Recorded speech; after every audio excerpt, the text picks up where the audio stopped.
Mga kapuso, kaugnay po na nangyaring shooting incident dito sa Station 9 ng Manila Police District kung saan napatay po ang isang rape suspect. Kumuha tayo ng update. Makapiling natin live sa pamamagitan ng telepono.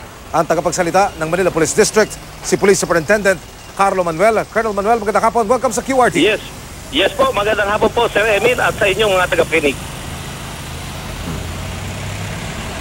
Colonel Manuel, paano po tatakbo ang investigasyong isasagawa ng Manila Police District kaugnay po sa shooting incident na ito?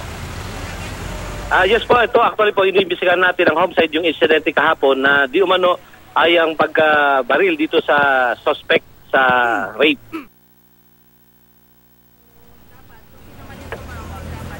Sino-sino po ang inyong iimbestigahan at paano po gugulong yung pagsisiyasat? Actually po ito yung unang-una po yung iimbestigahan natin dito po. Involved po rito yung ating yung jailer po ng Police Station 9 at yung station commander po.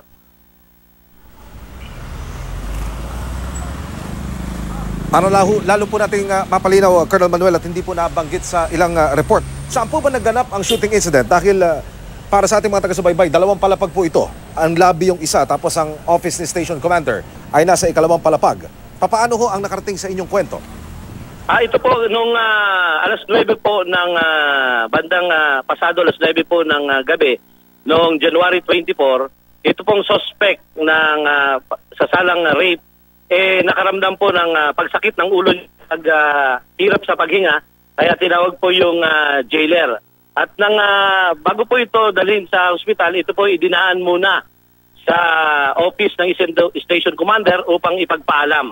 At nung nandun na po sa loob ng opisina ng station commander, pansamantala pong hinubad ang kanyang posas upang makapag-relax at siya ay inoperan pa ng kape at tubig. At nung ito po ay muli ng pupusasan para dalhin sa ospital, ay dito na po nangyari yung pang-aagaw niya ng baril doon sa jail officer, sa jail warden po ng Station 9. Sa loob po pala mismo ng tanggapan ng station commander naganap yung shooting incident. Yung po bang suspect, itong napatay na rape suspect, positibo din po ba ito sa gunpowder burns? Ito po ba in-examine na ng ating PNP SOCO? Kasalukuyan po nga hinihintay namin yung resulta, pero ito po ay positibong pumutok doon sa initial investigation po natin at na-miss na lang po yung kanyang target at po itinamaan yung wall ng sa opisina ng station commander. Ito pong baril na sinasabing inagaw ng rape suspect ay isinailalim na rin sa ballistic examination? Apo, tama po. Kasalukuyang iniimbestigahan po ito at isinailalim ng sa SOCO po, ng ating SOCO sa Manila Police District.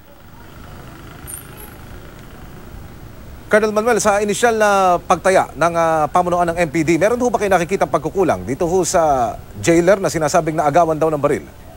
So sa tingin po namin, wala naman pong pagkukulang ng ating kapulisan.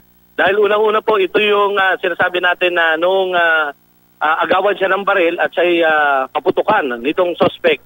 Ang ginawa lang po naman ng ating station commander ay upang ipagtanggol yung kanilang sarili dahil mayroon po tayong sinasabi na imminent danger po. Kaya ito pong ating station commander ay hindi po nag-aksaya ng panahon upang ipagtanggol din ang kanilang sarili at ang mga kasama niyang pulis na sa loob ng opisina. Colonel Manuel, ano po ang status ng mga pulis na isasailalim po sa pagsisiyasat? Kabilang na po ang station commander. Yun po, kasalukuyan po na nagkakandak ng investigation po.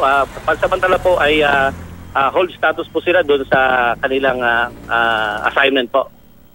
Hanggang hinihintay po yung order kung sakaling sila man po ay i-relieve sa kanilang mga tungkulin. Colonel Manuel, may nagpunta na po bang mga kamag-anak ng rape suspect na napatay? Ngayon po ay wala po pong nagtutungo dito sa aming himpilan ng mga kamag-anak ng suspect na baril po.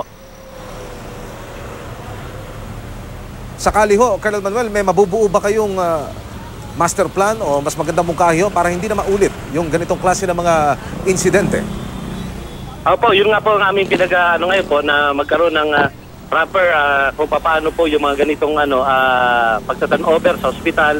Kasi po tinitingnan din namin kung itong suspect naging dahilan niya lang yung kanyang reason na siya ay nahihilo o siya po ay sumasakit ang ulo. Kasi di umano po itong suspect nagkaroon din po ng injury bago siya ipasok dito sa police station na 9 dahil sa pambubugbog ng mga kamag-anak ng biktima ng panggagahasa.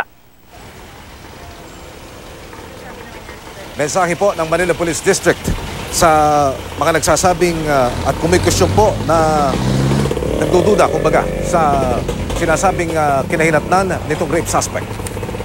Unang-una po, ang mensahe lang namin po, ito naman ay iniimbestigahan ng ating kapulisan dito sa homicide section. Pero po, initial investigation po ang mga pulis sa station 9, katulad ng ilang station commander, ay nagtanggol lang po sa kanilang sarili dahil medong nakikita tayong imminent danger sa nangyaring insidente po.